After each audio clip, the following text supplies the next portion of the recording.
नमस्कार, मी पंजाब डक. आज आहे 4 एप्रिल 2026. मी जात आहे बीड जिल्ह्यामध्ये पाटोदा तालुका आहे. पाटोदा तालुक्यामध्ये चुंबळी फाटा आणि चुंबळी गाव आहे. तर त्या ठिकाणी आज रात्रीच्याला एक शेतकरी मेळावा आयोजित केला आहे.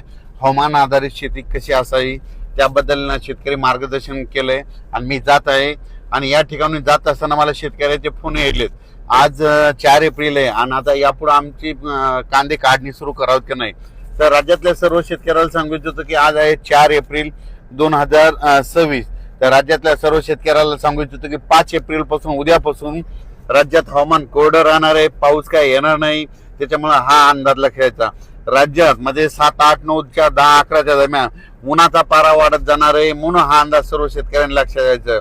म्हणजे सांगायचं झालं तर पूर्व विदर्भ, पश्चिम विदर्भ, दक्षिण महाराष्ट्र, उत्तर महाराष्ट्र, कोकण पट्टीकडे सगळीकडे जवळपास उन्हाचा तीव्र पारा वाढत जाणार आहे. चांगला 41-42 पर्यंत राज्यात उन्हाचा पारा जाणार आहे. म्हणून हा अंदाज लक्षायचा. आता सध्या तरी काही पाऊस येणार नाही, म्हणून आपण आपले काम शेतीचे करून घ्या.